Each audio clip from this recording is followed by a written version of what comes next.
big every week. No bigger than it's ever been. We can't work any harder at it than what we've worked at it. It's one of those things you do every day.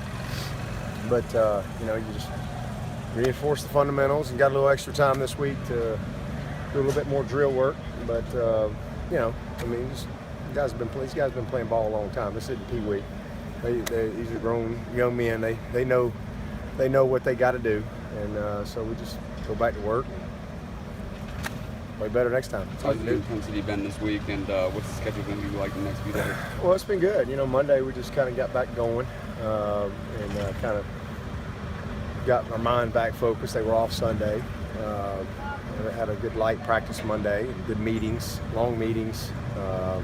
Yesterday was meeting and head to community service. That was a great day. I mean, just such a blessing to be able to, for me to be able to experience that, and for our team to be able to experience the Habitat opportunity. And they really did a good job.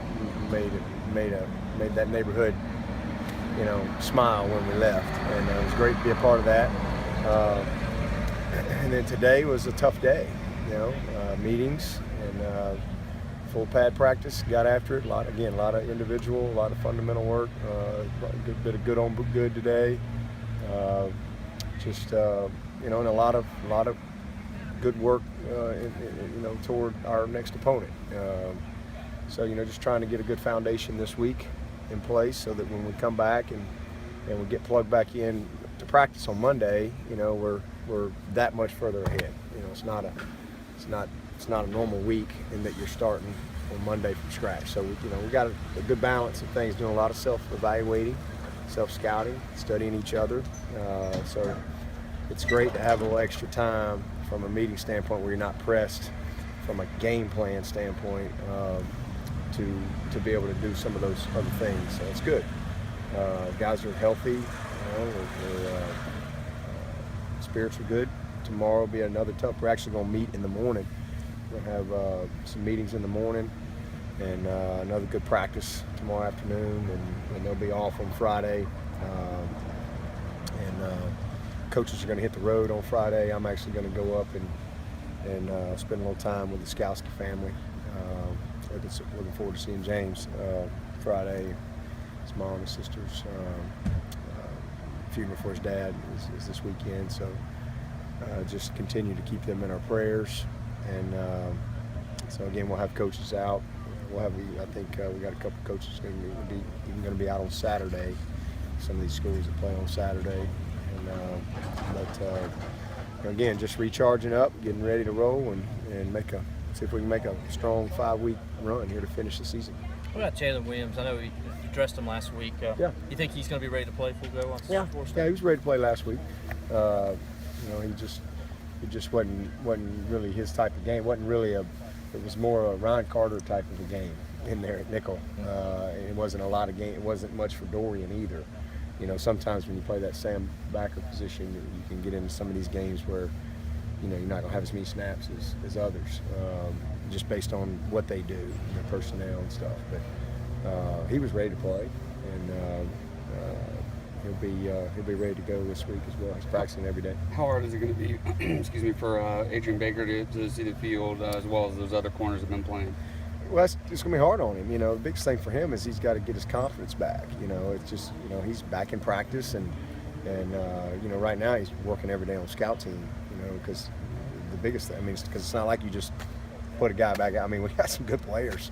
It just doesn't work that way. You just jump out there and you're the guy again. He's got to kind of go back to work. That's just part of it. And he's been out a long time. And so he needs some reps. He needs work. So that's why he's over on the scout team. And then he does some of he does all the individual and some of the competitive stuff, the man-to-mans and all that. But the biggest thing with Adrian, and I think he'd be the first to tell you, is just, he's not going to play till he's confident. Number one. And number two, he's got to earn some opportunity. Those guys are playing pretty good.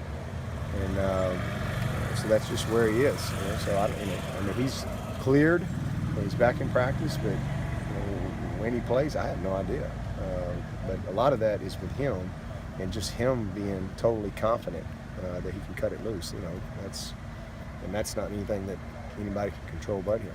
Clemson hasn't won at Florida State since 2006. What do you think makes it so tough to win down in Tallahassee? We had a long line of people hadn't won down there in Tallahassee. It's a hard place to win. I mean, you can go back to, it's hard to win here. It's really hard to win here. I just think that they do a good job, good environment.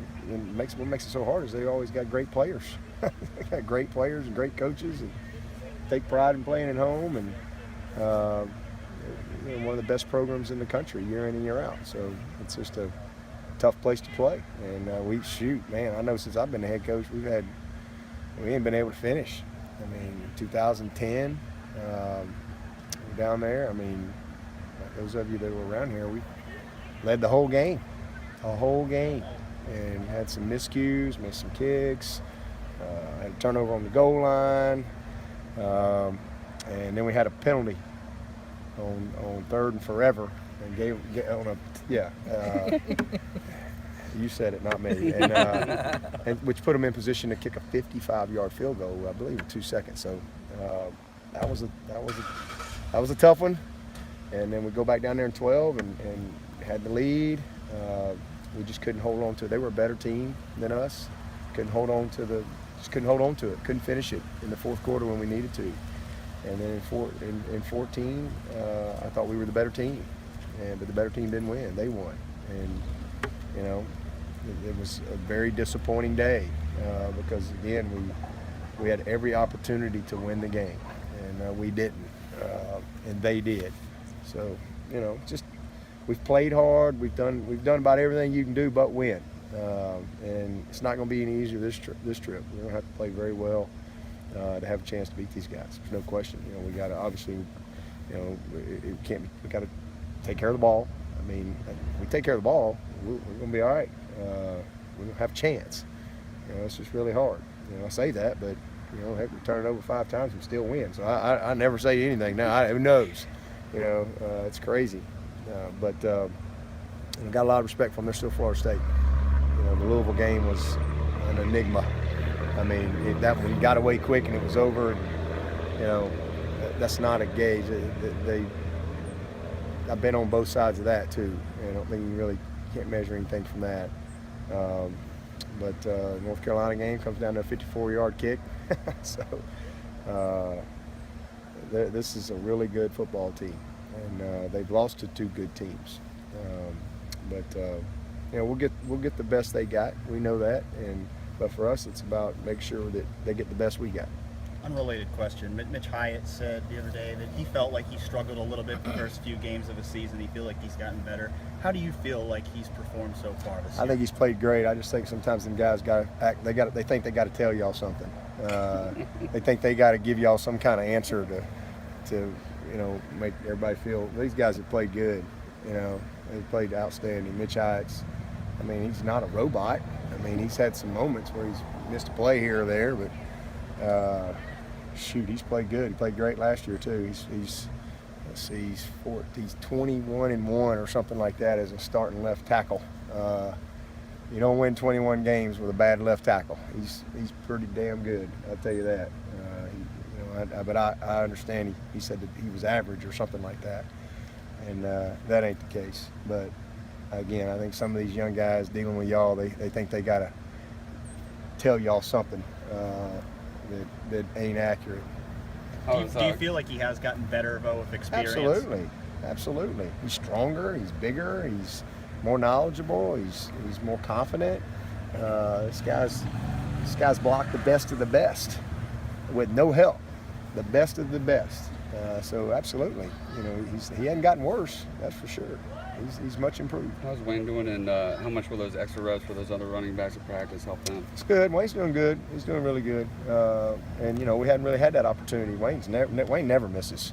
I mean, he's the guy, and he's been the lead role guy, and just kind of the way the situation is right now, he's earned that. And he never misses practice. So that's might be a little bit of a benefit for as we move along down the road. To kind of put him on the shelf, and we got a little extra time, and some of these guys getting a little more work. But all of those guys have been getting a lot of work since camp. but once you get into the season, it's different. You know, in camp, you're repping 3 groups every day. Once you get into the season, the reps get cut down. You rep 2 groups, and you know, there's only so much you can do. And then the rest of it goes to games, and then you evaluate from that. Is he still got any headaches or anything like that? No, he's got no symptoms. He's doing good. He's doing really good. He told me he didn't ever had any. He's mad. He's just mad. No, he didn't ever have any headaches because he got hit in the. It was kind of in the ear. Right. And he had a really. That's where he was sore in his ear. He's doing great. How about Tremaine He's just Ingram? mad we got him in a yellow jersey. That's it. How's Tremaine Ingram doing with his high Good. ankle He'll sprain? be back. He'll be back. He's doing good. All set. Thank you, Coach.